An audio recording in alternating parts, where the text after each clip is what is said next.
Chapeuzinho Amarelo. Depois eu vou explicar. Viu, olha, ela tá pegando, ela já tá saindo daqueles clássicos, porque foram todos, né? Então, por isso, eu só tô falando o nosso lá. Todo e a buchinha? É? Você era barata. A barata não, ela realmente essa cartão. Era a Chapeuzinho Amarelo. Amarelada de medo. Tinha medo de tudo. Aquela Chapeuzinho. Já não ria. Na festa nem aparecia. Não estava resfriada, mas tossia. Ouvia conto de fada e estremecia. Não brincava mais de nada, nem de amarelinho. Tinha medo de trovão. Minhoca, para ela, era cobra. E nunca apanhava sol, porque tinha medo de sombra. Não ia para fora para não se sujar. Não tomava sopa para não ensopar. Não tomava banho para não descolar. Não falava nada para não engasgar. Não ficava em pé com medo de deitar. Então vivia parada, deitada, mas sem dormir, porque tinha medo de pesadelo. Era o Chapeuzinho Amarelo. E de todos os medos que ela tinha, o medo mais medonho era o medo do tal do lobo. Um lobo que não se via,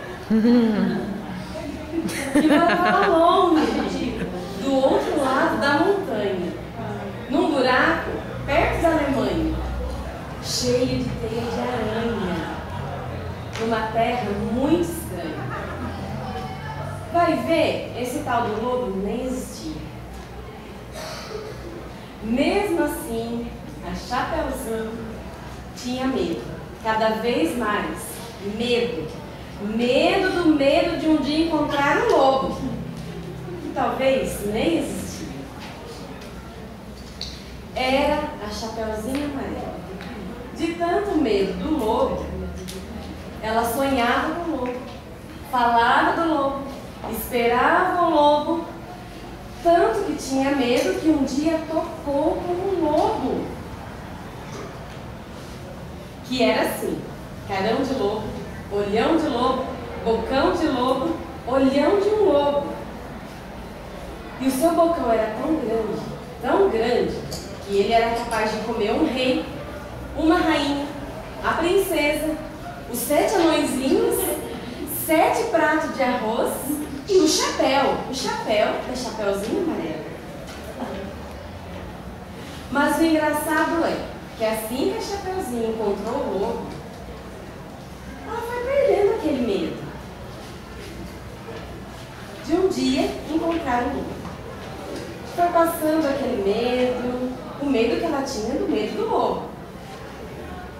E depois que acabou o medo, só ficou o lobo. E o lobo ficou chateado de ver aquela menina sem medo do lobo. Por quê?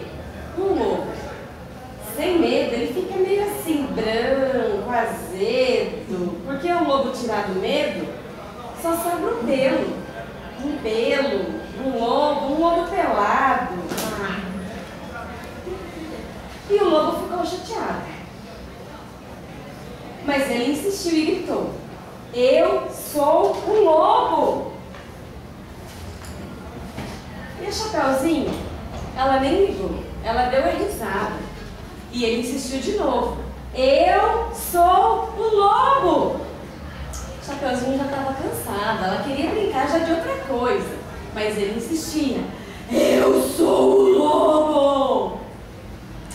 A Chapeuzinho não estava gostando daquela brincadeira.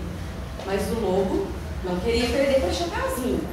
Então ele insistiu umas 50 vezes: eu sou o lobo, lobo, lobo, lobo, lobo, lobo, lobo, lobo. Chapeuzinho gritou: para! Não quero mais ouvir você falando lobo. Não quero. E aquele lobo se transformou num bolo. Aí, Chapeuzinho não gosta muito de bolo, muito menos de bolo de lobo, nem de bolo de chocolate. E aquele lobo, ao ver que Chapeuzinho já não estava mais com medo, ficou mole, mole que nem um pudim. Ficou com medo da Chapeuzinho. E medo de ser comido inteirinho pelo Chapeuzinho. Mas Chapeuzinho não comeu aquele bolo, porque sempre preferiu o bolo de chocolate. Aliás, agora ela come de tudo, menos sopa de sapato, sopa de bota, né? É melhor falar. Ela não tem medo mais de chuva, não foge de carrapato. Cai, levanta, se machuca, vai à praia, entra no mato, trepa na árvore, rouba a fruta e depois ela joga na areia. Com a filha da vizinha, com a sobrinha da madrinha e o neto de sapateiro. E mesmo quando ela está sozinha, ela inventa alguma brincadeira, porque ela não tem mais medo. E transforma em grande companheiro o medo que ela tinha. Ela até começa a cantar. Raio virou o raio, barata virou tabará, bruxa virou chabru, diabo virou bodiá. Raio virou o raio, barata virou tabará,